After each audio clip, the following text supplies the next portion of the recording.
nanti ya kalau PSBB udah selesai. Dari beberapa hari Tuhan giring satu firman Tuhan dengan judul hari ini prinsip dasar pelayanan. Prinsip dasar pelayanan. Saya yakin, sekali lagi saya bilang, saudara dan saya adalah pelayan-pelayan Tuhan.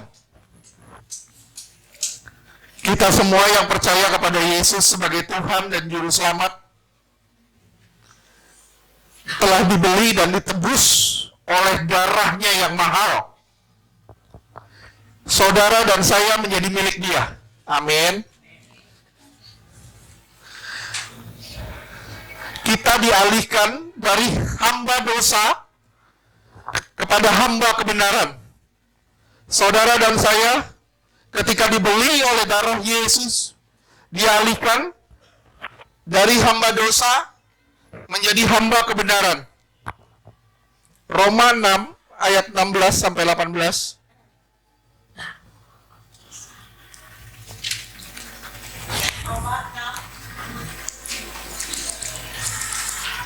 Roma 6 ayat 16. Apakah kamu tidak tahu bahwa apabila kamu menyerahkan dirimu kepada seseorang sebagai hamba untuk mentaatinya, kamu adalah hamba orang itu? Ya, saudara sudah menyerahkan diri belum sama Tuhan? Sudah belum? Kalau saudara sudah menyerahkan diri, saudara menjadi hamba Tuhan dan saudara harus mentaati semua kehendaknya. Terus? Yang harus kamu taati, baik dalam dosa yang memimpin kamu kepada kematian maupun dalam ketaatan yang memimpin kamu kepada kebenaran. Ya, jelas. Roma 16 ayat 17. Tetapi syukurlah kepada Allah, dahulu memang kamu hamba dosa, tetapi sekarang kamu dengan segenap hati telah mentaati pengajaran yang telah diteruskan kepadamu. Iya. Terus 13. Roma 6 ayat 18. Kamu telah dimerdekakan dari dosa dan menjadi hamba kebenaran. Iya. Kita telah dimerdekakan dari dosa, seharusnya kita berjalan di dalam kebenaran, kita mentaati kebenaran, kita hidup di dalam kebenaran.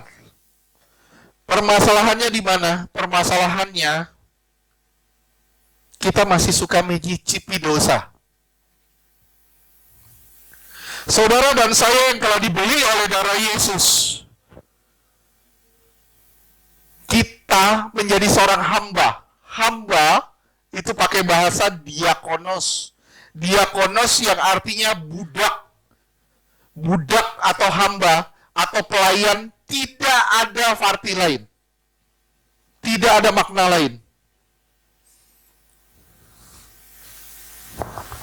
Saudara adalah seorang hamba yang tinggal di rumah Tuhan, tapi saudara jangan pikir saudara sebagai anak, saudara tinggal di rumah Tuhan atau di rumah Tuhan, dan saudara tidak usah berbuat apa-apa. Saudara tidak usah berbuat apa-apa. Banyak orang Kristen memandang dirinya sebagai anak. Saya anak Tuhan, saya anak Tuhan, saya anak Tuhan. Mereka memandang dirinya sebagai seorang anak yang harus dilayani. Ini bahaya luar biasa. Banyak orang merasa dirinya sebagai Tuhan, walaupun dia sebenarnya hamba yang telah ditebus, dan dia merasa berhak untuk dilayani. Ini bahaya luar biasa. Mungkin saudara belum nangkep. Nanti kita bahas sama-sama prinsip dasar pelayanan ini. Dan tidak memandang jalan hidup saudara dan saya adalah melayani. Jalan hidup saudara dan saya itu melayani. Jadi kalau orang percaya tidak melayani, dia belum mengenal Injil dengan benar. Sekali lagi, dia belum mengenal Injil dengan benar. Saudara tidak bisa, saudara dan saya tidak dapat menjadi anak yang berkenan kepada dia jika tidak belajar mulai hari ini menjadi budak. Gak enak dengarnya. Sekali lagi, saudara dan saya tidak bisa menjadi seorang anak yang berkenan kepada dia jika tidak mulai hari ini belajar menjadi budak.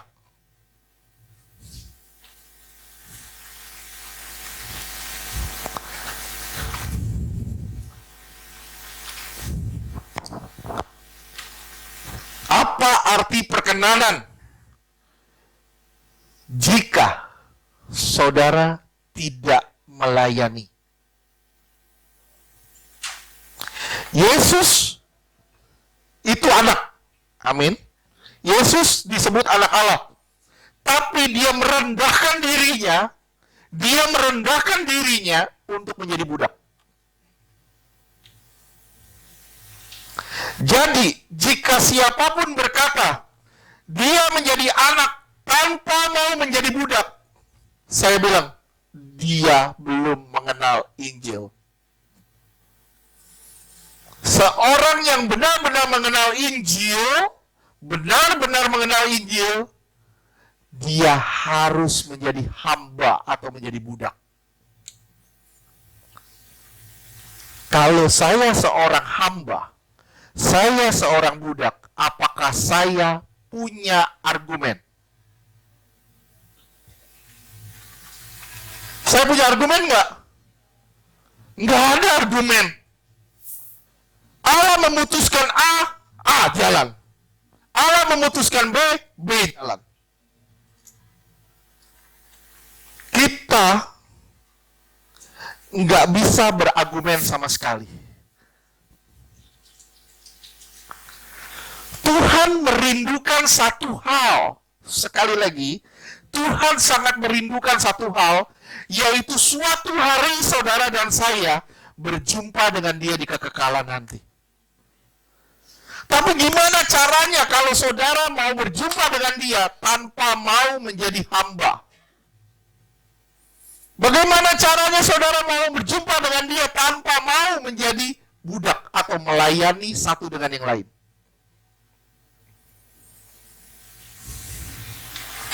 Kita nggak pernah merawat kerohanian kita. Yang kita pusingin adalah hidup kita.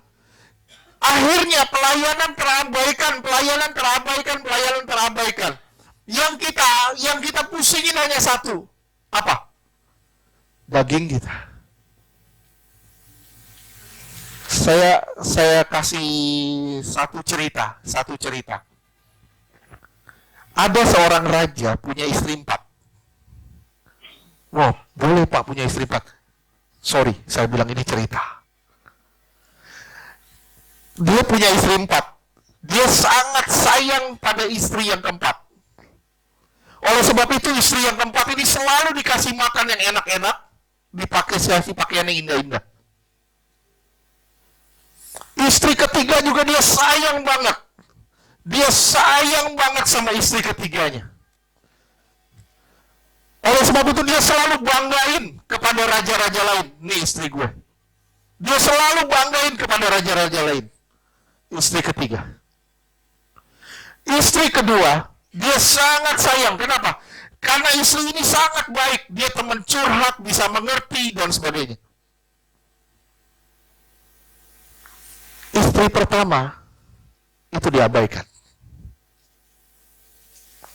Tapi istri pertama ini paling setia. Raja ini mau meninggal. Dia bilang sama istri keempat. Dia bilang gini, saya sangat sayang kamu. Kamu harus ikut saya. Mati bersama saya. Istri keempat bilang apa? Tidak. Saya tidak mau. Dia pergi. Dia samperin istri ketiga. Saya mau mati. Kamu harus ikut sama saya. Saya selalu banggain kamu kemana-mana.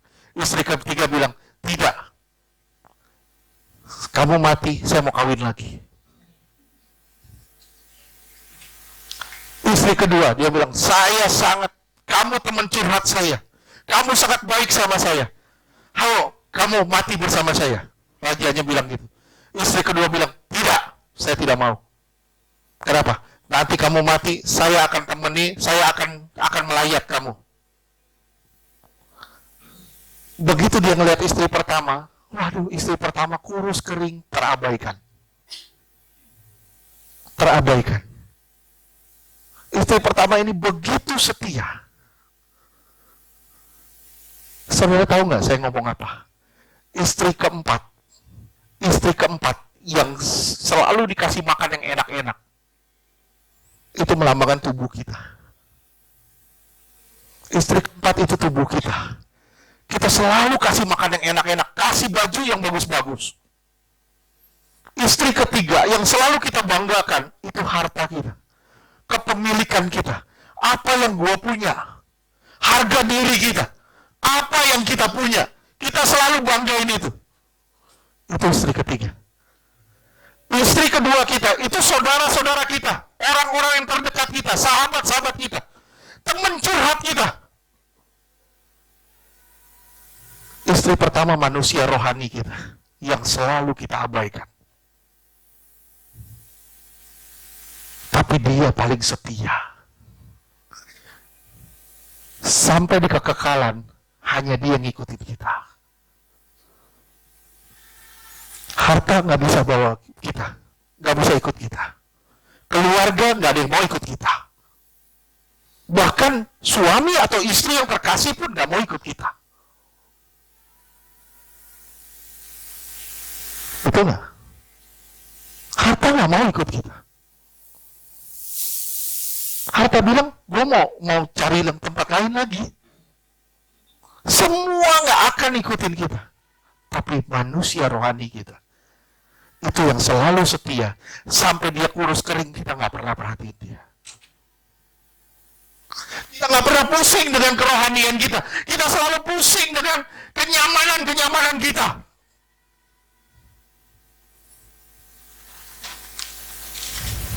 Bahaya, saudara. Kita selalu concern sama makanan kita. Kita selalu concern sama pakaian kita. Saudara mau pergi ke gereja, lamaan di depan kaca.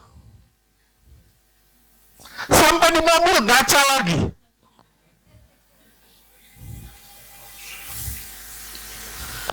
Di mana? Sampai di tempat sampai di BNB, ke toilet dulu, ngaca lagi. Kita selalu merawat tubuh kita. Kita selalu merawat tubuh kita. Kita kasih dia makanan yang enak-enak. Kita cari uang dari pagi sampai malam. Kita cari uang sampai kita lupa kerohanian kita.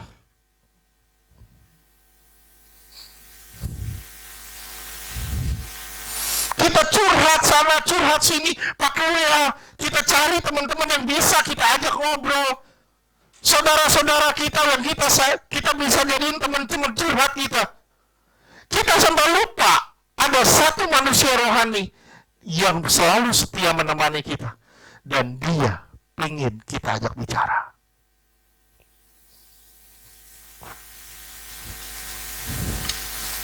Bisa paham nggak sekarang? Begitu nggak kita? Kita lupakan sama kerohanian. Kita lebih pusing dengan yang namanya kebutuhan jasmani kita. Akhirnya, yang primer menjadi sekunder. Yang sekunder menjadi primer. Semua sudah terbolak-balik. Ini gaya hidup dunia yang dimasuk ke dalam hidup kita. Ini bahaya. Tuhan memanggil saudara dan saya untuk memperbesar keberadaan manusia rohani kita. Supaya benar-benar kita mengerti apa artinya pelayanan. Saya bilang sama saudara ya, saya ngomong tentang pelayanan hari ini, bukan berarti saudara tidak melayani. Setiap orang yang telah ditebus oleh darah Yesus adalah seorang hamba, budak. Bilang lagi, saya adalah budak. Saya itu budak. Saya bilang ya, maaf ya. nggak peduli kedudukanmu, nggak peduli kau dihormati dimanapun, nggak peduli dengan hartamu, nggak peduli dengan apa yang kau punya, engkau tetap budak. Engkau sama dengan aku, budak.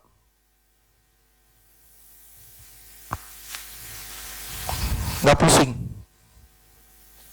Lu mau sehebat apa hidup lu? Maaf, saya bilang, kita sama-sama budak. Saya pernah ngomong, kita sama-sama jongos.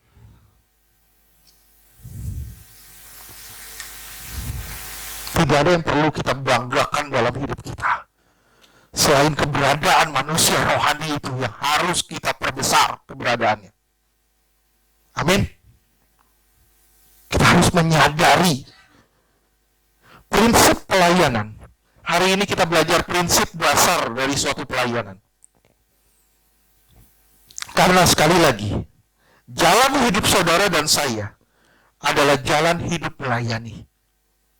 Kalau saudara tidak melayani, berarti saudara tidak berkenan di hadapan Allah. Saudara bilang, Pak, saya melayani dalam hal apa? Saya melayani dalam hal apa? Saya nggak bisa nyanyi. Kalau saya nyanyi, Pak, kabur semua orang. Nggak semua orang dipanggil untuk menjadi WL singer. Enggak. Tapi saudara dipanggil untuk melayani. Tidak semua orang dipanggil untuk menjadi usher. Tidak semua orang dipanggil untuk menjadi sound system. Ibu Yati saya dudukin di sana. Saya rasa kacau semua di sini. Semua diputar. Nggak bisa. Tapi saya bilang ya, semua kita dipanggil untuk melayani.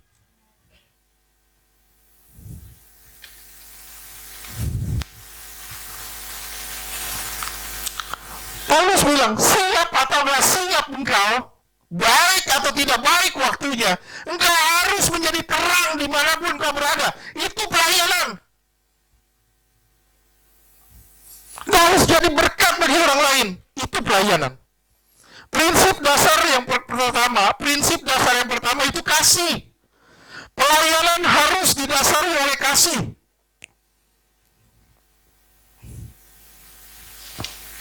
Orang yang hidup di dalam kasih adalah orang yang menyatu dengan Allah. Banyak orang bilang saya telah menyatu dengan Allah, tapi tidak ada kasih di dalam dia. Orang yang hidup di dalam kasih adalah orang yang menyatu dengan Allah. Orang ini adalah orang yang hidup dalam persekutuan dengan Allah. Saya bilang sama saudara, pelayanan tanpa kasih adalah pelayanan yang penuh kepalsuan. Pelayanan yang palsu itu akan terlihat ketika ada gesekan. Terlihat. Kepalsuannya itu kelihatan.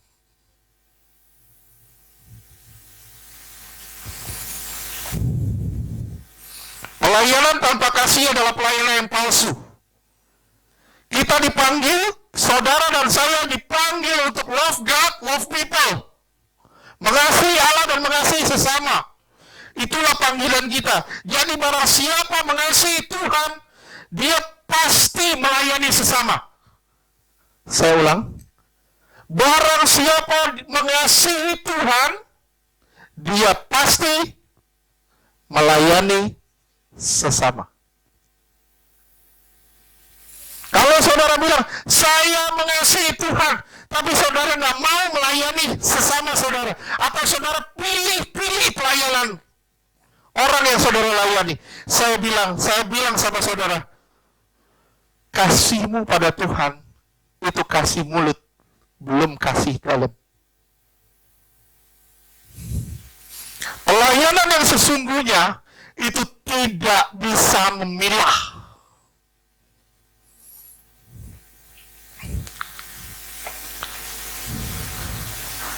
Tidak peduli seberapa brengsek orang itu, wajib kita kasihi. Aduh Pak, itu orang nyakitin saya. Gak peduli seberapa brengseknya dia, seberapa kita disakiti, gak pusing. Kenapa? kita wajib mengasihi dia. Sakit loh Pak, sakit loh Pak, sakit loh Pak. Kalau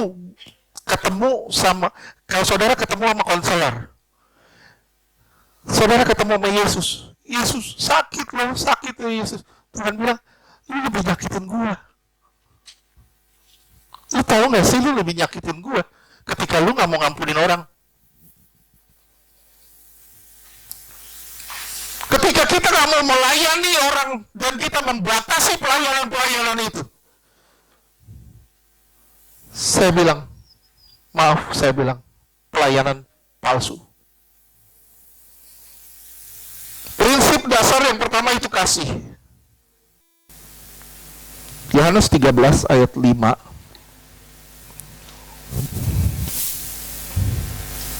Yohanes 13 ayat 5. Kemudian ia menuangkan air ke dalam sebuah basi dan mulai membasuh kaki murid-muridnya, lalu menyekanya dengan kain yang terikat pada pinggangnya itu. Iya. Maaf ya, saya bilang ya. Ngomong gampang ya. Praktek pun gampang kok.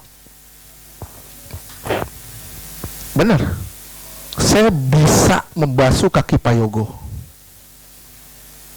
Bisa kalau saya mau, sehari ini juga bisa. Jangan ya. Jangan. Belum waktunya Pak. Saya bisa basuh kakinya Fran hari ini juga. Tapi apakah saya benar-benar mengasihi Fran? Apakah benar-benar saya mengasihi Pak Yogo? Apakah saya benar-benar mau berkorban bagi Pak Yogo dan Pak Fran? Benar gak? Maaf ya. Hati-hati dengan kepalsuan. Action gampang, kita action. Tapi apa yang muncul dari hati, itu susahnya luar biasa. Mau lihat yang muncul dari hati? Itu Maria Magdalena. Dia bawa buli-buli itu, dia tuang kepala Yesus sambil menangis, dia basuh Tuhan begitu rupa. Itu pelayanan dan itu kasih. Saya gampang berkorban buat Karen. Kenapa? Karena saya mengasihi dia.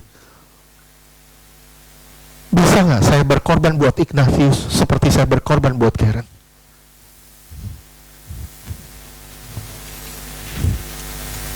Maaf ya, saya bilang palsu kita.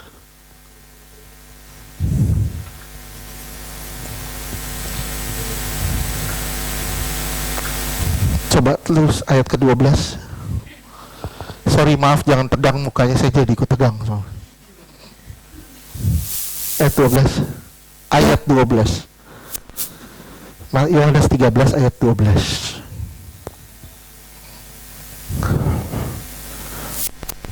Yohanes 13 ayat 12.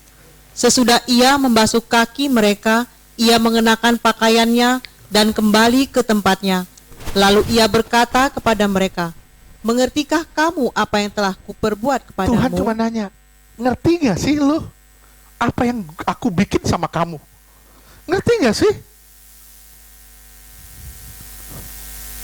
Ini bukan aksi, kata Tuhan, bukan sekedar aksi. Tapi ini reaksi dari kasih. Kasih itu harus. Jika kasih tidak berdampak, maaf saya bilang pelayanan palsu. Terus 13. Yohanes 13 ayat 13. Kamu menyebut aku guru dan Tuhan. Kamu itu tepat, sebab memang akulah guru dan Tuhan. 14. Yohanes 13 ayat 14. Jadi jikalau aku membasuh kakimu, aku yang adalah Tuhan dan gurumu, maka kamu pun wajib saling membasuh kakimu. Kita wajib saling melayani satu dengan yang lain.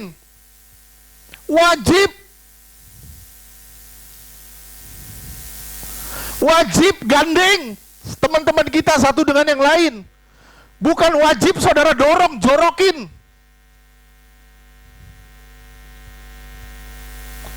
Ini prinsip dasar pelayanan. Bagaimana saudara bisa basuh kaki orang kalau saudara sendiri nggak mau lebih rendah dibanding orang lain?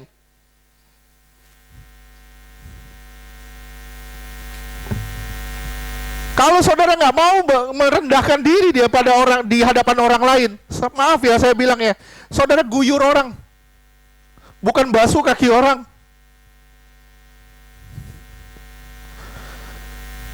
Prinsip dasar pelayanan kasih, melayani gampang, tapi melayani yang dari kasih itu nggak gampang. Saudara tinggal datang ke gereja, saudara siapin hati, saudara berdoa, saudara melayani. Mudah, mudah luar biasa. Tapi melayani dengan kasih itu nggak mudah. Dan itu terbukti ketika ada orang yang menyakiti kita atau ada pergesekan. Tetap gak kita mau melayani? Tetap gak kita mau melayani dia? 2 Korintus 5 ayat 15.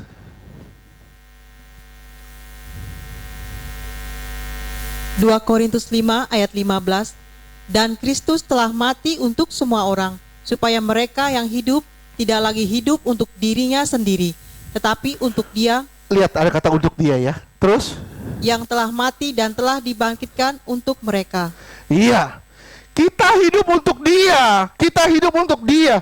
Untuk dia artinya tujuannya sama. Memiliki tujuan yang sama dengan tujuan kedatangan Yesus ke dunia.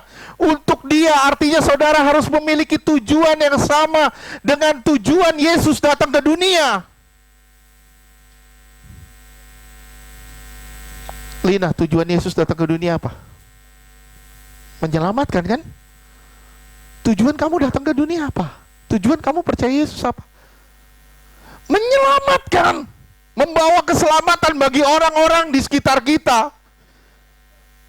Siapa dia Pak? Termasuk mereka yang menyukai hati kita.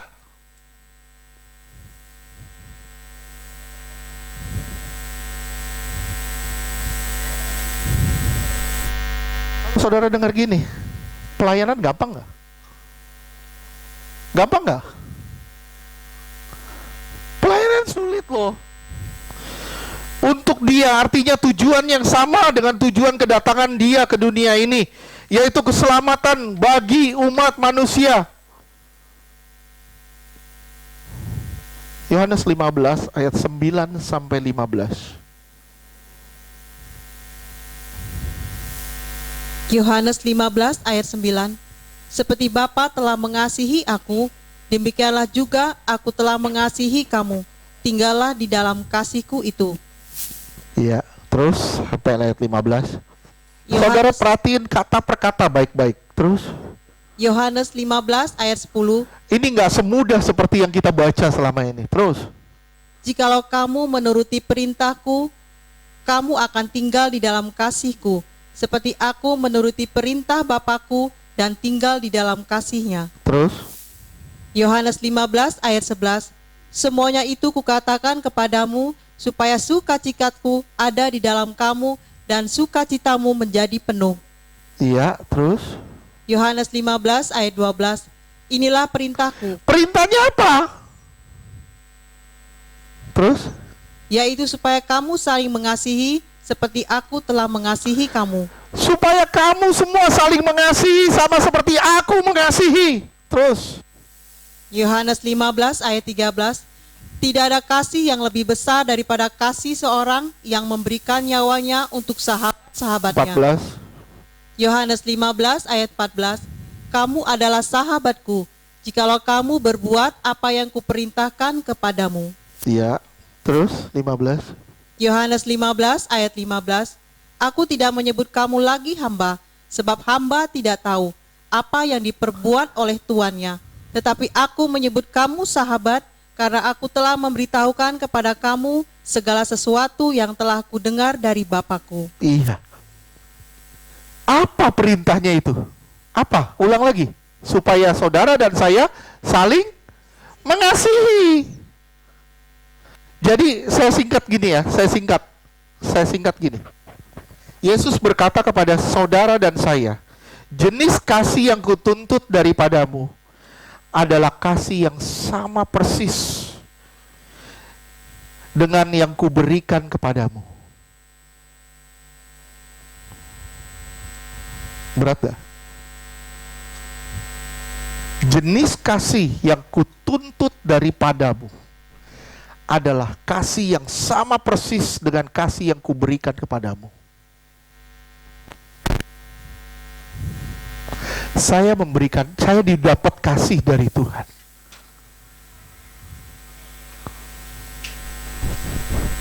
Omong kosong kalau saya nggak mau mengasihi siapapun. Tanpa terkecuali. Artinya, dasar dari pelayanan itu kasih. Kasih yang kita berikan kepada sesama, saudara catat baik-baik. Catat baik-baik. Kasih yang saudara berikan kepada sesama menyerupai kasih yang Tuhan berikan kepada kita.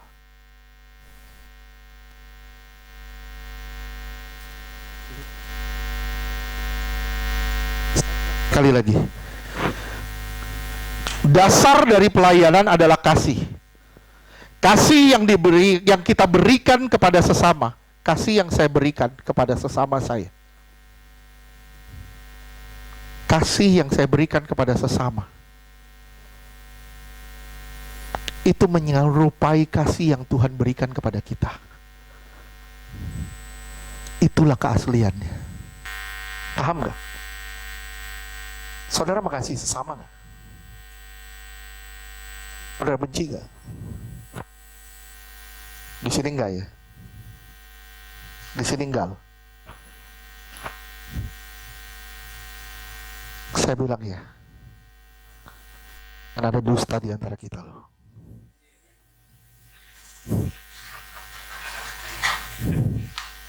Saudara mengasihi sesama kan? Apakah kasih yang saudara berikan kepada sesama sama persis seperti kasih yang Tuhan berikan kepada saudara? Kasih seperti apa? Kasih tanpa syarat. Saya mengasihimu walaupun kamu brengsek padaku. Saya tetap mengasihimu walaupun kau menyakiti aku. Saya tetap mengasihimu apapun yang kamu perbuat padaku.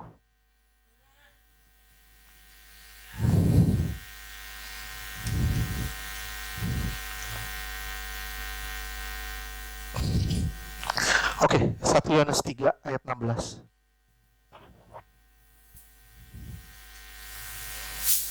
1 Yohanes 3 ayat 16. Demikianlah kita ketahui kasih Kristus, yaitu bahwa Ia telah menyerahkan nyawanya untuk kita. Jadi kita pun wajib menyerahkan nyawa kita untuk saudara-saudara kita. Saudara-saudara, kalimat ini pilihan atau perintah? Saya ulang sekali lagi, saudara simak baik-baik, kalimat ini pilihan atau perintah? Kalau perintah, saudara lihat ada kata wajib gak? Inilah pelayanan. Tanpa kasih akan Allah, pelayanan jadi sangat membosankan. Sekali lagi, kalau saudara gak mengasihi Allah benar-benar, pelayanan itu menjadi sesuatu yang sangat membosankan. Tapi dengan kasih akan Allah, pelayanan jadi sangat menggairahkan, walaupun sangat menyakitkan. Pelayanan itu sangat menggairahkan, walaupun menyakitkan.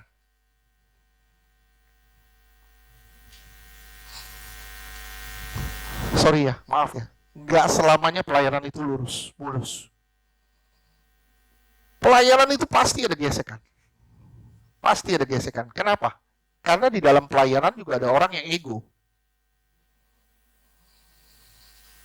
Paham gak? Ego itu yang menyebabkan sakit. Rasa sakit itu. Rasa sakit itu ditimbulkan dari ego. Hanya ego itu sumber rasa sakit.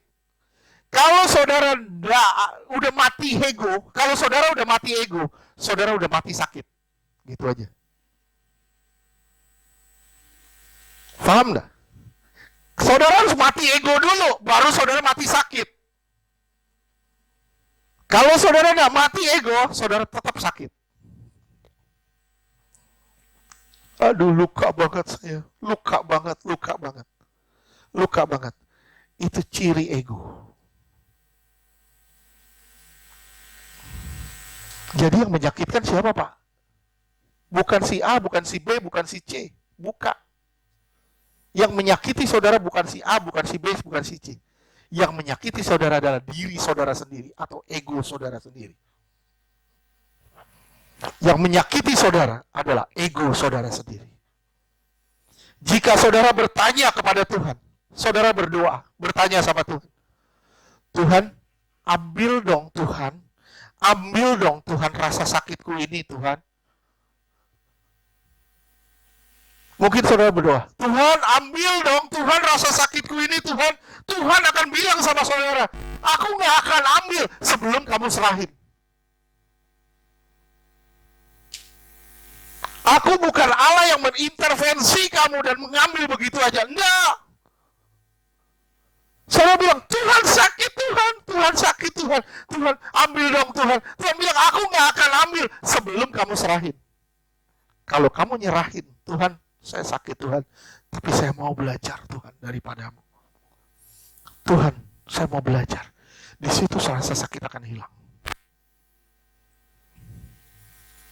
Begitu sakit itu hilang, baru terlihat kedewasaan rohani kita.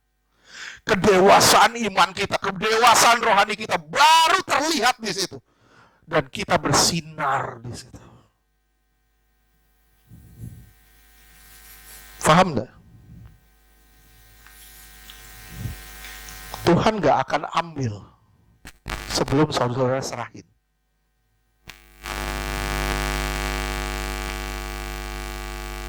Bagaimana Tuhan menyatu dengan saya dan kemudian belajar dari Tuhan. Ketika kita serahin rasa sakitnya, barulah kita bisa membasuh kaki dan melayani. Saya ulang sekali lagi, begitu saudara menyerahkan rasa sakit itu, baru saudara bisa tundukin kaki, saudara baru bisa basuh kaki. Ya. Sekarang gampang, pakai hand sanitizer aja. Semprot. Tapi Tuhan gak ngajar kita gitu. Tuhan ngajar kita pakai baskom.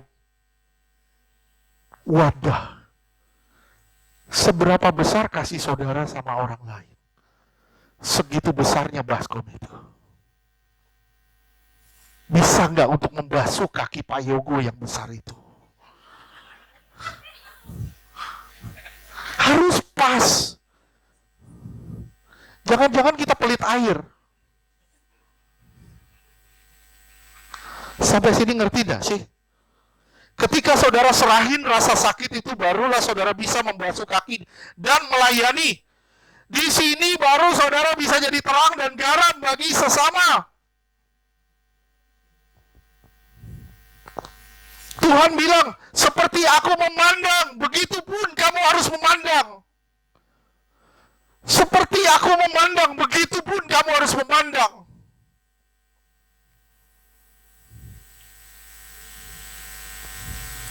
Saya nyakitin ibu media misalnya. Bu media, saya sakitin, saya gesek dia.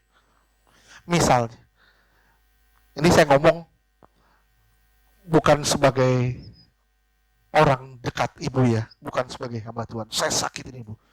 Ibu terluka. Nah, ibu memandang saya dengan cara apa? Ibu memandang saya dengan cara apa? Ibu akan memandang saya sebagai seorang pesakitan. Sebagai orang yang telah melukai saya. Betul nggak? Tapi gimana Tuhan memandang saya? Gimana Tuhan memandang saya? Tuhan memandang saya seperti apa?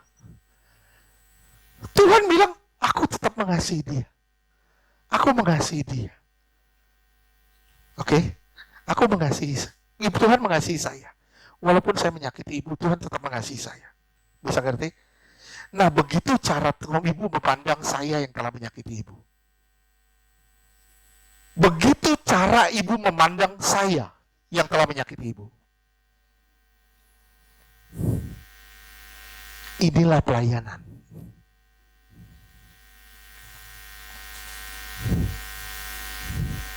Sekali lagi saya bilang, saudara dipanggil untuk melayani. Sudah melayani belum?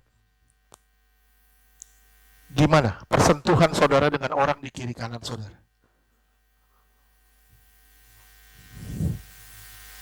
Apakah saudara bisa mengasihi mereka seperti Tuhan mengasihi dia?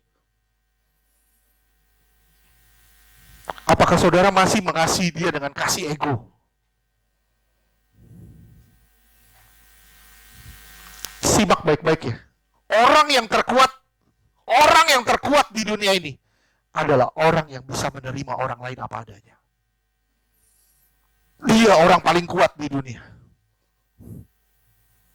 Saya ngeliat TV, orang badan besar. Istrinya nyakitin dia, nangis di TV loh. Saudara boleh ketawa. Kita ngerasa diri kita kuat loh. Begitu disakitin, keluar air mata loh.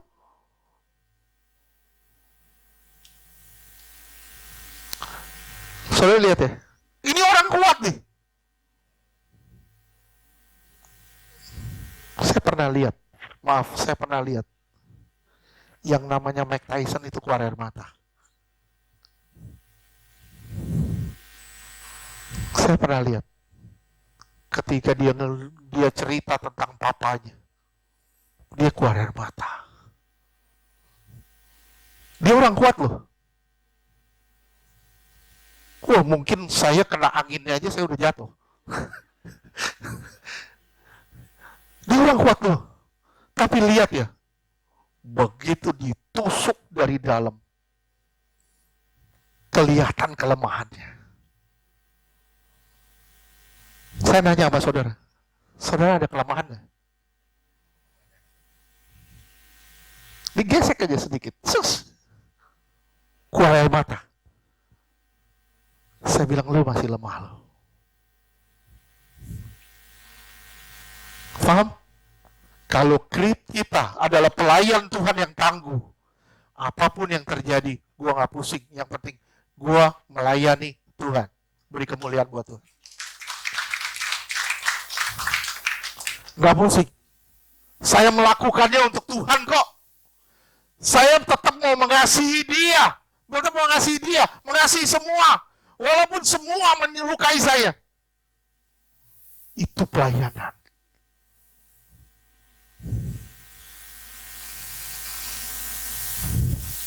Seperti aku memandang, begitupun kamu harus memandang.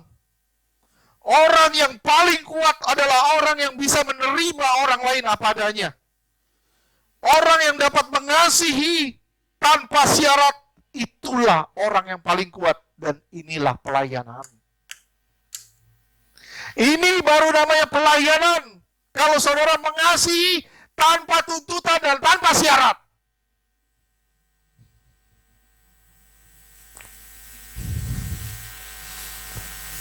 Paham? 1 Korintus 13 ayat 4 sampai 7. Saya yakin ini semua udah tahu kok. 1 Korintus 13 ayat 4. Kasih itu Saudara pelayanan ya. Melayani ya. Oke, terus. Kasih itu sabar. Udah sabar belum? Udah sabar belum?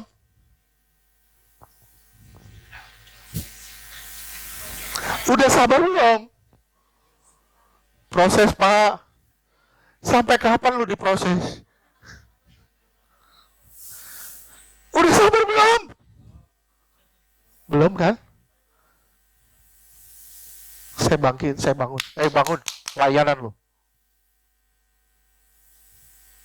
Pelayanan dibutuhkan kesabaran. Terus? Kasih itu murah hati. Kasih itu murah hati. Masih pilih-pilih nggak? Masih pelit nggak? Aduh, pelit banget, Pak. Pelayanan loh. Terus? Ia tidak cemburu, Masih suka iri hatinya sama orang. Pelayanan loh. Proses terus. Terus? ia tidak memegahkan diri, Masih suka sombong nggak? Masih suka ada aku nggak? Nih, lihat gue. Pelayanan loh. Terus? dan tidak sombong.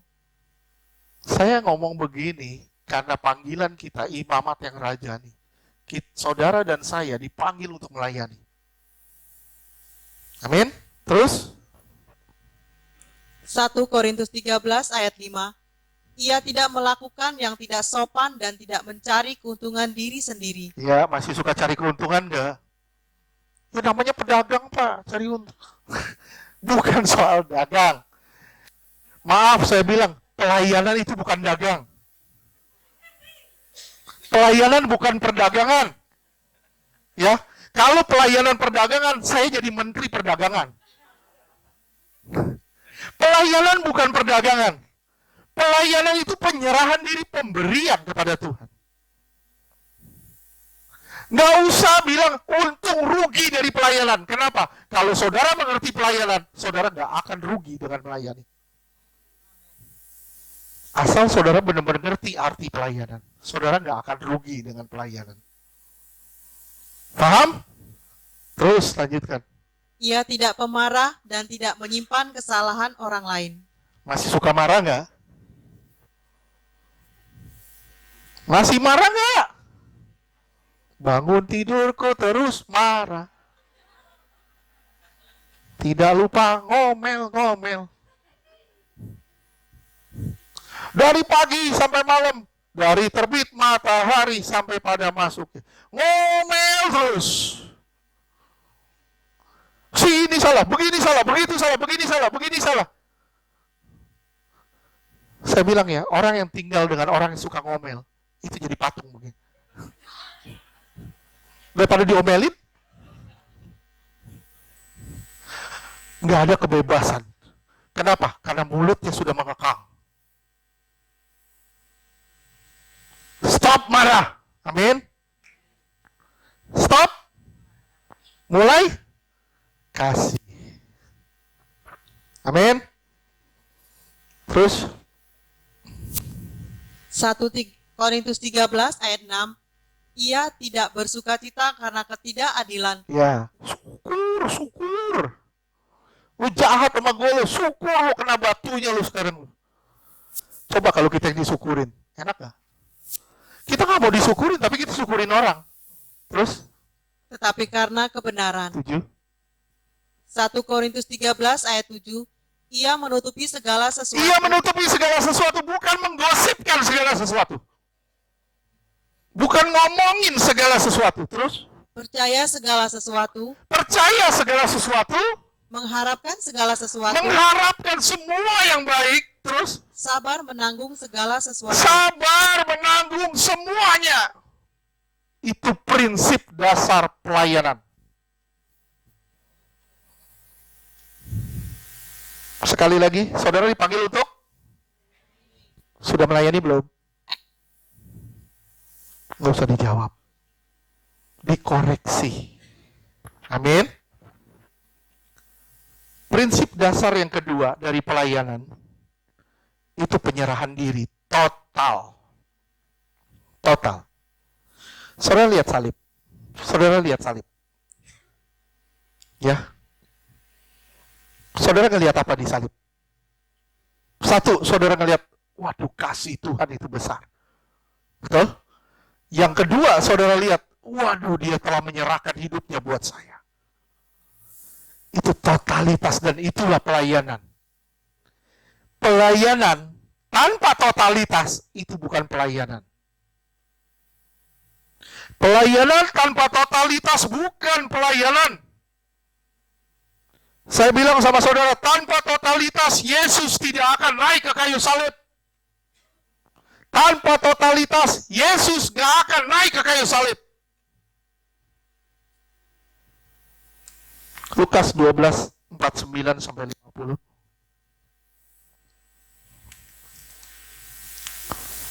Lukas 12 ayat 49. Aku datang untuk melemparkan api ke bumi, dan betapakah aku harapkan api itu telah menyala. Ya, Roh Kudus, terus. Lukas 12 ayat 50. Aku harus menerima baptisan, dan betapakah susahnya hatiku sebelum hal itu berlangsung. Salib, terus. Lukas 12 ayat 51. Kamu menyangka Udah bahwa sampai situ aja. Salib. Saudara lihat ya. Tuhan bilang, susah loh untuk naik ke kayu salib. Itu nggak gampang loh. Butuh totalitas untuk naik ke kayu salib. Butuh totalitas untuk melayani Tuhan.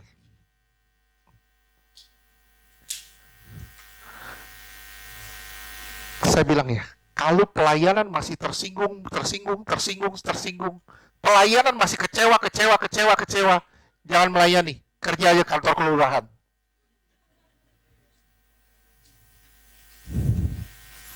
Kerja di kantor kelurahan. Di situ banyak orang tersinggung.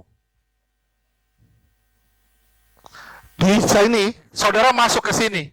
Saudara masuk ke area sini. Saudara melayani di sini. Saya bilang, tidak ada kata tersinggung. Oke? Setuju semua? Setuju? Beri kemuliaan buat Tuhan. Tanpa totalitas, Yesus gak akan naik ke kayu salib. Saudara lihat ya. Saudara lihat salib. Saudara lihat salib. Saudara lihat betapa hebatnya penyerahan diri total itu. Membawa kuasa keselamatan. Betapa hebat penyerahan diri total sampai keselamatan terjadi. Saudara mau melayani? Tanpa kasih apa arti pelayanan? Tanpa penyerahan diri total, nggak ada kuasanya. Semakin total saudara dan saya dalam menyerahkan diri, semakin besar berkat yang bisa kita beri bagi sesama. Saya ulang, semakin besar penyerahan diri kita kepada Tuhan, semakin besar berkat yang saudara bisa berikan bagi sesama. Tambah hari tambah besar. Kenapa? Karena tambah hari tambah total buat Tuhan. Tanpa totalitas tidak ada perkenanan. Sekali lagi, tanpa totalitas tidak ada perkenanan. Dan apa arti pelayanan tanpa perkenanan? Apa arti pelayanan tanpa suatu perkenanan? Ibrani 11 ayat 6.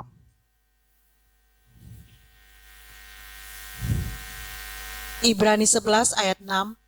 Tetapi tanpa iman tidak mungkin orang berkenan kepada Allah.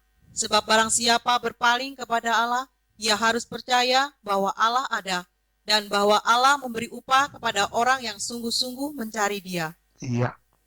Terus ayat 17 sampai 19. Ini bicara soal iman ya. Tanpa iman. Ya. Ibrani 11 ayat 17. Karena iman, maka Abraham tatkala ia dicobai, mempersembahkan Ishak. Ia yang telah menerima janji itu rela mempersembahkan anaknya yang tunggal. 18. Ibrani 11 ayat 18. Walaupun kepadanya telah dikatakan, keturunan yang berasal dari Ishaklah yang akan disebut keturunanmu. 19. Ibrani 11 ayat 19. Karena ia berpikir bahwa Allah berkuasa membangkitkan orang-orang sekalipun dari antara orang mati, dan dari sana ia seakan-akan telah menerimanya kembali. Saudara lihat ya, iman itu penyerahan diri total. Sekali lagi, iman itu penyerahan diri total. Tanpa totalitas, tidak ada perkenanan. Tanpa totalitas, itu bukan iman. Dan apa arti saudara melayani tanpa iman? Nggak ada perkenanan di sana. Tanpa totalitas, nggak mungkin seorang bisa diatur. Saya ulang, tanpa totalitas, nggak mungkin seorang bisa diatur. Oke? Binatang nggak ngerti apa namanya totalitas. Dia cuma ngerti makan, tidur, makan, tidur, makan, tidur, main, makan, tidur, main, makan, tidur, main. Dia nggak ngerti totalitas. Saudara ngerti totalitas, tapi saudara jangan hidup seperti binatang. Nggak enak ya dengernya.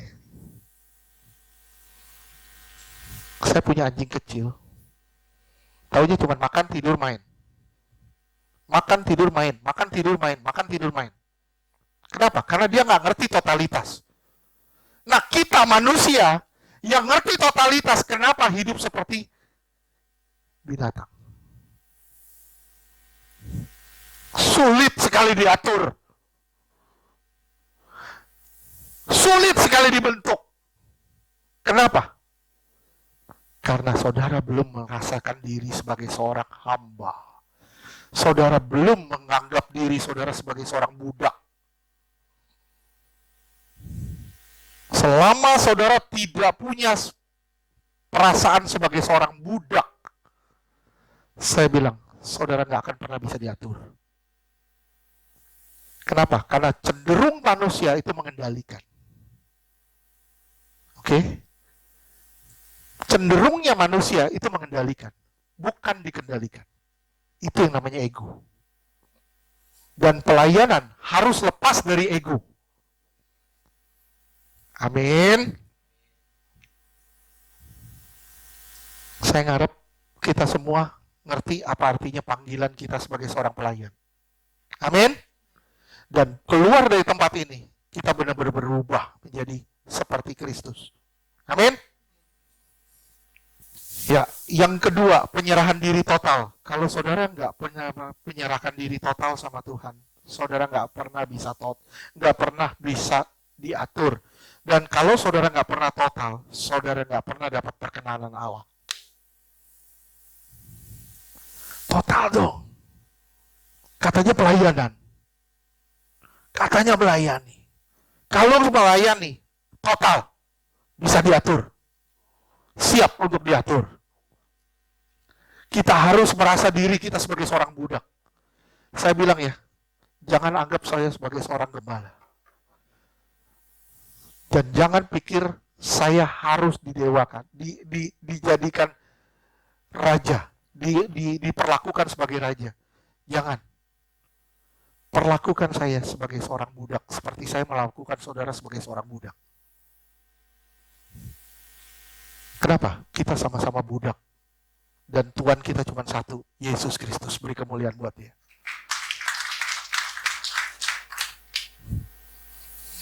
Yang ketiga, prinsip dasar pelayanan yang ketiga, pengenalan akan Allah.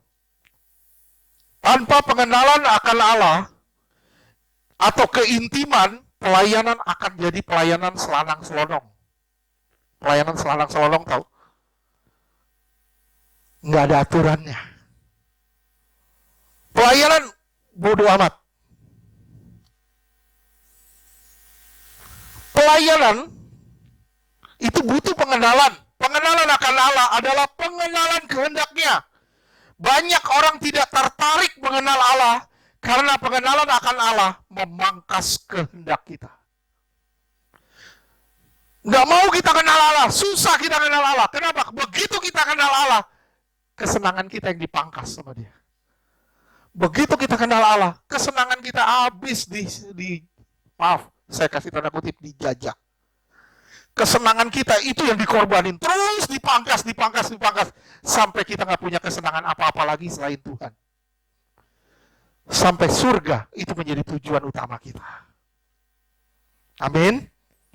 Banyak orang tidak tertarik mengenal Allah karena yang dipangkas adalah kehendak-Nya. Pengenalan akan Allah akan membuat saudara menerima visi dari Tuhan.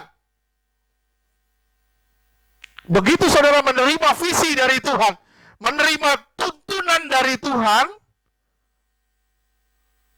siap gak saudara?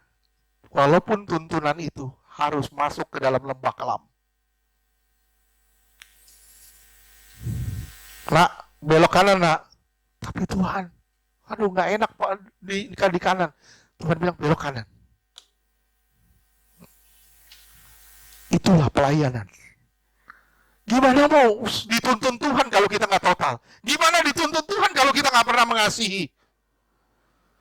Gimana mau dapat visi kalau kita nggak kenal Tuhan? Yohanes 4 ayat 35.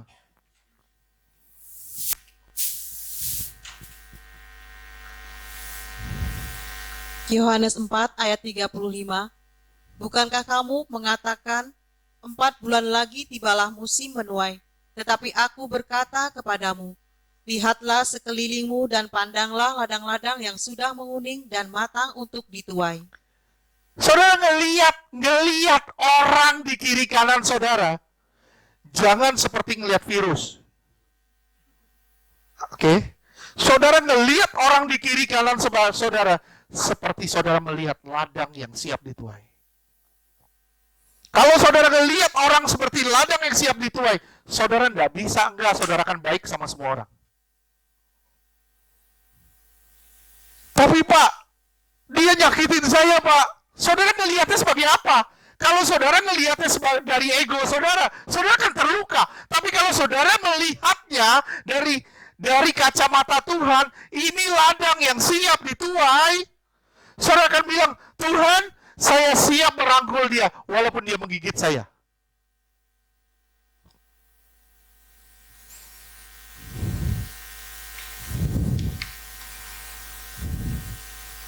Oke, sampai sini ngerti?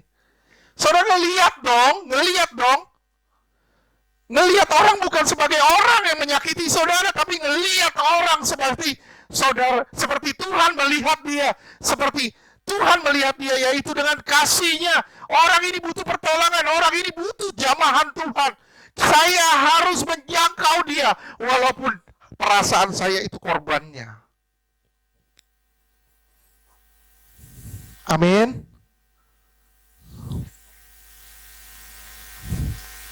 Saya minta saudara sadar lu mulai hari ini. Jangan kelamaan tidur. Mulai hari ini. Kalau saudara melihat dengan kacamata Tuhan, ini ladang, kata Tuhan. Ini ladang. Tapi Tuhan dia sakitin saya, itu ladang.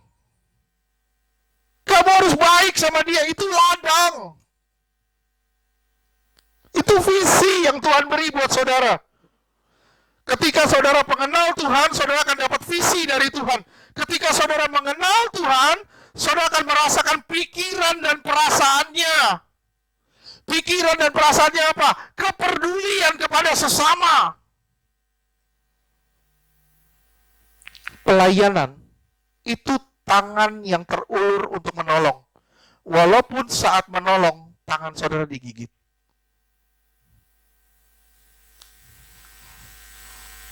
Istilahnya gini, kemarin anjing saya kena masalah di saraf. Tiba-tiba dia kejang. Saya mau nolong dia. Begitu saya mau tolong dia, saya mau peluk dia, kaki saya jadi korbannya. Kaki saya digigit.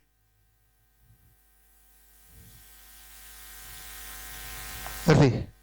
Kadang niat baik kita sama orang disambut dengan niat negatif dari orang itu. Tapi kembalinya ke diri kita. Gimana cara kita memandang dia? Kalau saudara memandangnya sebagai ladang yang menguning, yang siap untuk dituai, saudara akan terus rangkul dia dan saudara bilang, terus gigit saya. Sampai kau capek sendiri.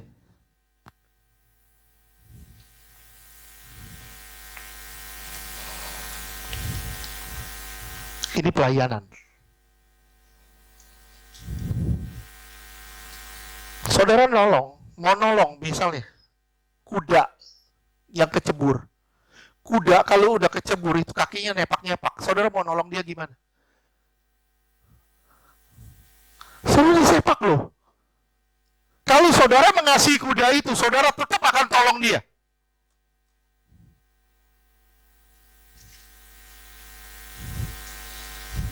Itu pelayanan.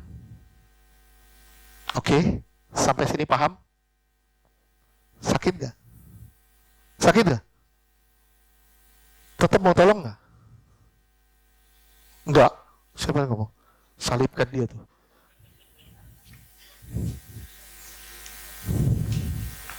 Yohanes 1 ayat 11.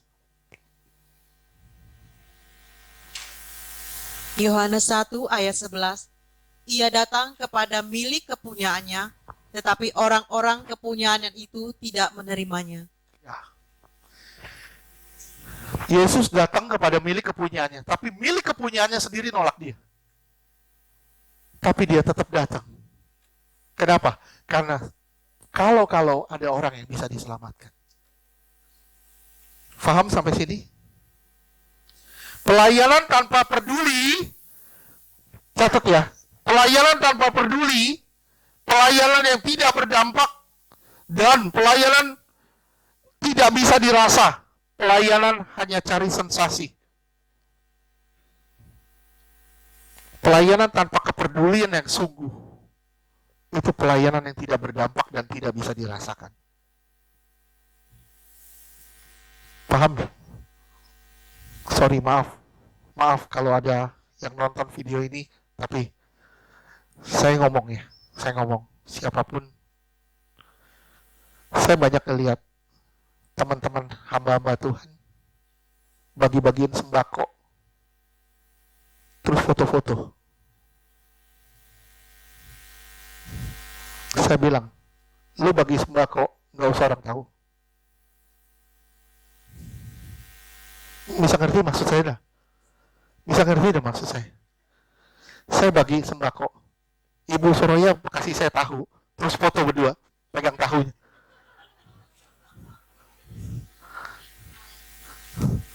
Lucu kan? Lucu nggak? Lucu, saudara bisa ketawa, tapi berapa banyak dari kita melakukan itu? Berapa banyak dari kita masih melakukan itu? Pelayanan banyak sensasinya. Sorry, maaf, pelayanan itu banyak sensasinya. Bagi sembako ke orang-orang susah, bagiin foto. Saya tanya, Pak Gani, foto sama Jokowi. Foto sama Jokowi. Pak Gani bingkai gak? Taruh gak di ruang tamu? Wah, lagi foto sama Jokowi. Ya? Pak Gani foto sama pemulung. Pak Gani bingkai gak? Saya bilang mikir. Banyak orang cuma cari sensasi. Halo? Bisa ngerti gak sih yang saya maksud ini? Pelayanan yang didasarkan pada kepedulian, benar-benar kepedulian atas dasar kasih yang sungguh, itu enggak boleh ada orang tahu. Ya, enggak boleh ada orang tahu. Supaya apa? Supaya orang bisa merasakan dampak dari pelayanan itu.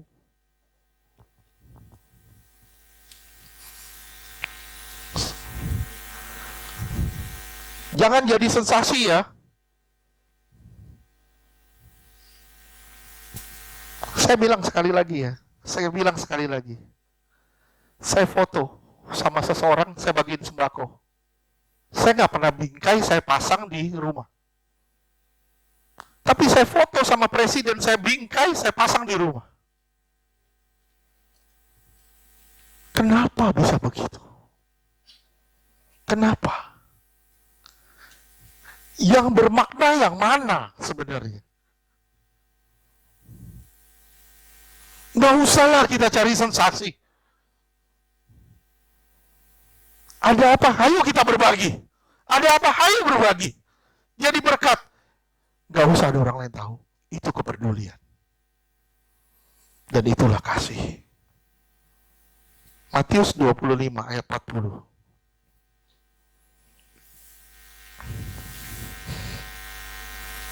Matius 25 ayat 40. Dan raja itu akan menjawab mereka, Aku berkata kepadamu, sesungguhnya segala sesuatu yang kamu lakukan untuk salah seorang dari saudaraku yang paling hina ini, kamu telah melakukannya untuk aku. Luar biasa loh. Kalimat ini luar biasa loh. Saudara, coba bayangin. Kalau yang tadi cerita saya soal bagi sembako kepada orang-orang nggak mampu. Siapapun yang melakukan bagi saudaraku yang paling hina ini, dia melakukan untuk aku. Itulah pelayanan. Bisa ngerti gak sih? Itu uluran tangan. Itu kepedulian. Yang gak perlu ada orang tahu.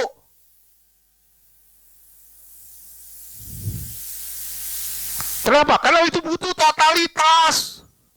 Butuh kasih, butuh penyerahan diri, butuh pengenalan.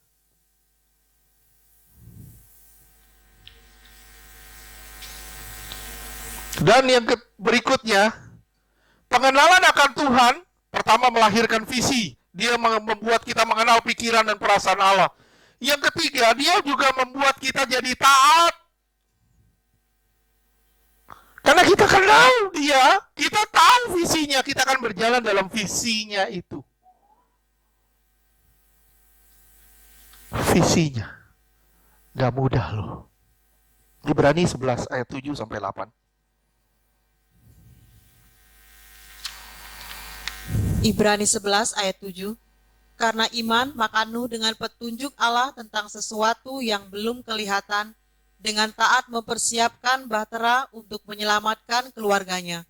Dan karena iman itu ia menghukum dunia, dan ia ditentukan untuk menerima kebenaran sesuai dengan imannya. 8.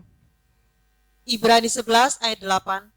Karena iman Abraham taat ketika ia dipanggil untuk berangkat ke negeri yang akan diterimanya menjadi milik pusakanya. Lalu ia berangkat dengan tidak mengetahui tempat yang ia tujui. Iya, ini ketaatan. Visi dari Tuhan itu sangat pribadi. Sangat pribadi. Visi dari Tuhan tidak bisa diintervensi. Visi dari Tuhan, sekali lagi saya bilang, tidak bisa diintervensi. Dan itu sangat pribadi. Maaf, saya bilang, nggak usah tanya kenapa. Kenapa? Karena itu visi Tuhan. Itu tidak bisa diintervensi sama siapapun.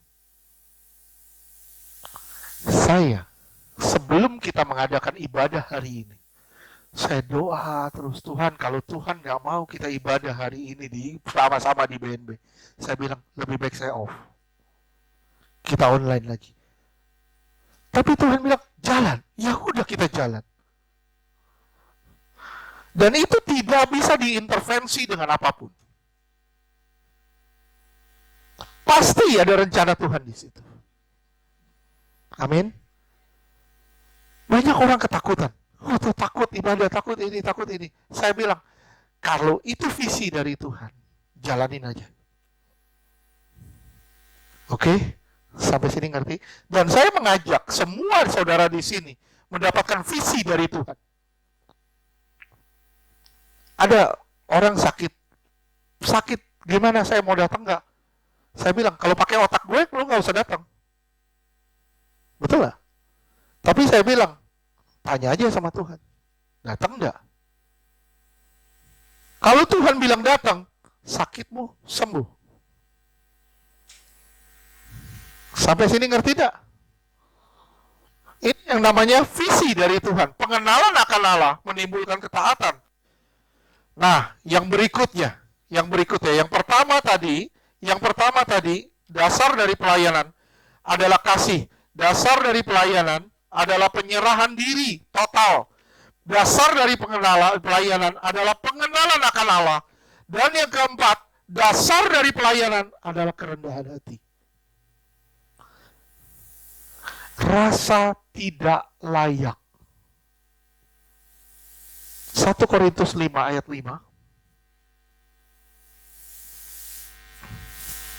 1 Korintus 5 ayat 5. Orang itu harus kita serahkan Bukan. dalam nama 1 Korintus 3 ayat 5. 1 Korintus 3 ayat 5. Jadi, apakah Apolos, apakah Paulus, pelayan-pelayan Tuhan yang olehnya kamu menjadi Iya. percaya? Jadi Paulus bilang gini, apakah Apolos, apakah Paulus? Dia semua pelayan Tuhan, dia semua budak. Semuanya diakonos. Siapakah Ibu Ida? Siapakah Lina Bukit? Siapakah Ibu Keisha? Siapakah Ferdi? Semua budak.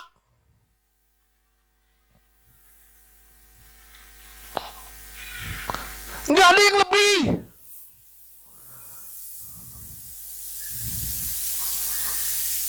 Bilang sama diri saudara sendiri, saya budak Kristus.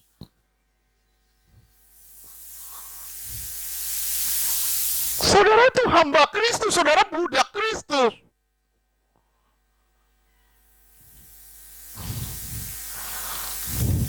Nggak pusing dengan jabatan, dengan apa yang saudara punya, dengan kedudukan, hormat atau apapun, nggak pusing.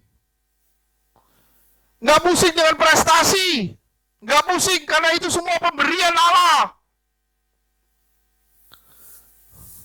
Posisi saudara dan saya tetap hamba. Sekali lagi, pelayanan bukan prestasi. Bukan prestasi kita, tapi itu pemberian Allah.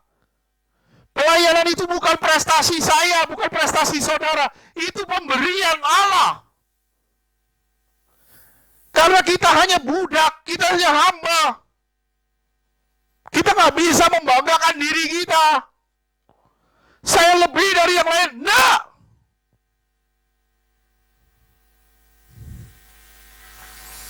saya cuma lebih berat doang kok. Ya Pak Yogo ya, kita sama ya. Kita cuma lebih berat doang. Nggak ada lebihnya, kita semua hamba kok. Jangan kita nganggap saya lebih dari yang lain. Nah, Tuhan bilang pukul rata semua. Kenapa? Udah waktunya lu belajar sebagai seorang hamba.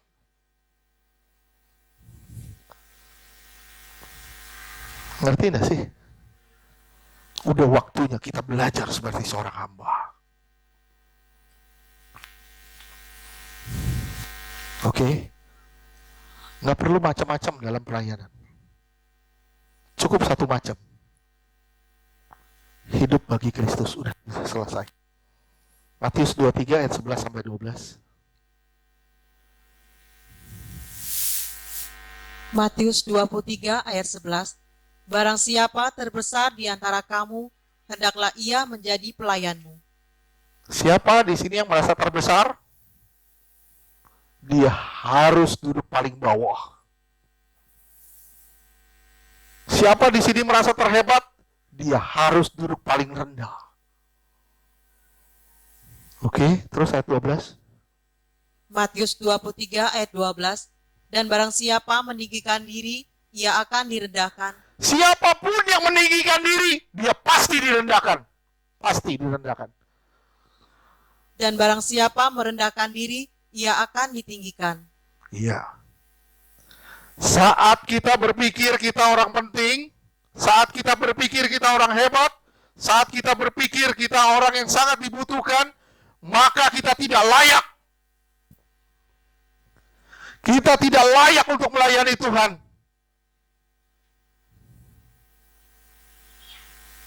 Kita bilang, Tuhan, saya orang yang gak layak Tuhan melayani Tuhan. Tapi itu bukan alasan untuk berlaku dengan tidak layak. Ngerti gak sih? Bingung ya? Saya tidak layak untuk melayani Tuhan. Saya ini hamba Tuhan. Saya tidak layak melayani Tuhan. Tapi bukan berarti saya boleh hidup semena-mena dengan tidak layak. Saya boleh hidup sembarangan dengan tidak layak. Salah!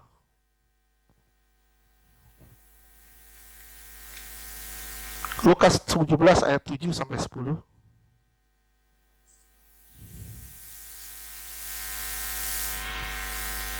Lukas 17 ayat 7. Siapa di antara kamu yang mempunyai seorang hamba yang membajak atau mengembalakan ternak baginya, akan berkata kepada hamba itu, Dia udah kerja nih. Udah kerja dari pagi sampai sore terus. setelah ia pulang dari ladang, mari segera makan.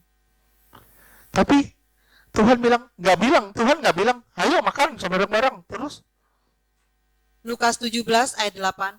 Bukankah sebaliknya ia akan berkata kepada hamba itu, sediakanlah makananku, ikatlah pinggangmu, dan layanilah aku sampai selesai aku makan dan minum. Iya, artinya apa? Siap sedia. Seorang pelayan atau seorang hamba siap sedia setiap saat. Dan sesudah itu Selama engkau masih hidup, engkau tidak pernah boleh berhenti untuk melayani Tuhan. Selama nafas masih ada di hidungmu, engkau harus terus melayani Tuhan. Apapun resikonya. Walaupun resikonya adalah harga dirimu. Walaupun resikonya adalah kepentinganmu. Saudara mungkin bilang, Pak, saya nggak melayani Pak di sini Pak. Saudara melayani di sini. Dengan cara apa? Saudara dengar setiap perkataan Tuhan, saudara sudah melayani. Oke, terus? Dan sesudah itu engkau boleh makan dan minum. Iya. Setelah tuannya makan minum, baru kamu boleh makan minum. Artinya, kamu tidak bisa mensejajarkan dirimu dengan Tuhan. Kamu bisa mensejajarkan diri dengan sesamamu sebagai seorang hamba. Kita sesama hamba. Tidak seorang pun lebih. Bilang, tidak seorang pun lebih. Kita sama-sama budak. Amin. Oke, terus. Lukas 17 ayat 9. Adakah ia berterima kasih kepada hamba itu, karena hamba itu telah melakukan apa yang ditugaskan kepadanya? Oke. Pelayanan tidak butuh kata terima kasih. Kenapa? Pelayanan hanya dibutuhkan ketulusan. Terima kasihnya di surga nanti. Ketika saudara berjumpa muka dengan Tuhan, itu ada mahkota, itu terima kasihnya. Oke? Dan di situ kelihatan kemurnian dan ketulusan kita dalam melayani. Oke? Ayat 10. Lukas 17 ayat 10. Demikian jugalah kamu, apabila kamu telah melakukan segala sesuatu yang ditugaskan kepadamu, hendaklah kamu berkata, kami adalah hamba-hamba yang tidak berguna. Kami hanya melakukan apa yang harus kami lakukan. Kami hanya hamba yang tidak berguna. Kami nggak bisa bikin apa-apa. Kami hanya budak, semua sama. Kami semua budak. Kami semua sama. Kenapa? Kami semua nggak bisa melakukan apa-apa. Kami butuh Tuhan. Ketika saudara merendahkan diri di hadapan Tuhan, akan muncul yang namanya kerja sama tim. Kerja sama tim. Pelayanan itu bukan one man show. Sekali lagi saya bilang, pelayanan tidak ada one man show. Pelayanan itu kerja sama tim. Kerendahan hati, dibutuhkan kerendahan hati untuk masuk di dalam manajemen koordinasi. Saudara nggak bisa masuk dalam manajemen koordinasi kalau saudara nggak pernah rendah hati. Saudara merasa diri lebih dari yang lain, saudara nggak bisa masuk dalam kerja sama tim. Saudara merasa diri hebat, saudara nggak bisa masuk dalam kerja sama tim. Saudara harus punya perasaan sebagai seorang budak, baru saudara bisa bekerja sama satu dengan yang lain. Amin. Beri kemuliaan buat Tuhan. Oke, yang terakhir. Prinsip dasar pelayanan yang terakhir, yang kelima, yaitu kerajinan dan ketekunan. Kalau saudara melayani nggak dimulai dari kerajinan dan ketekunan, saudara nggak pernah bisa melayani Tuhan. Rajin, tekun. Pelayanan itu dibutuhkan ketekunan. Kalau saudara nggak pernah rajin, nggak pernah tekun, saudara bukan melayani, saudara masih melayani daging. Oke, sampai sini ngerti? Saya berharap, bukan menyinggung. Tapi kalau sampai Tuhan izinkan minggu depan kita ibadah, tidak ada yang terlambat. Hui. Kenapa? Kenapa saya bilang gitu? Karena dibutuhkan kerendahan hati, dibutuhkan ketekunan dan kerajinan, dibutuhkan kemauan ekstra untuk melayani Tuhan. Amin. Mohon maaf sebesar-besarnya. Maafkan saya lahir batin. Ngerti maksud saya ya? Ngerti ya? Ngerti ya? Kenapa? Karena dalam pelayanan yang dibutuhkan adalah totalitas. Tanpa totalitas, pelayanan sia-sia. Amin. Roma 12 ayat 11.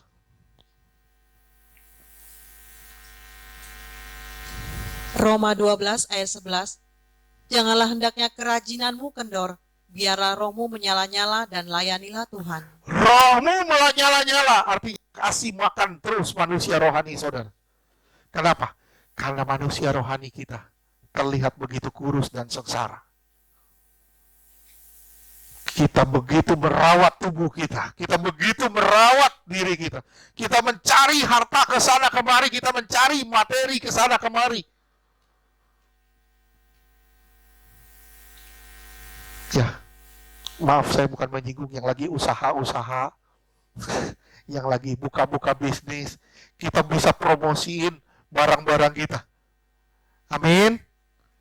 Bisa nggak kita promosiin Yesus yang ada di dalam kita dengan cara hidup sesuai dengan keinginan Allah? Beri kemuliaan buat Tuhan. Promosiin siapa yang ada di dalam saudara. Karena itu yang akan membawamu kepada kekekalan nanti. Amin. Bergerak buat Tuhan. Kita semua dipanggil untuk melayani. Kita semua dijadiin Tuhan sebagai pelayan-pelayan Tuhan. Saya rindu saudara adalah pelayan Tuhan yang sehat walafiat.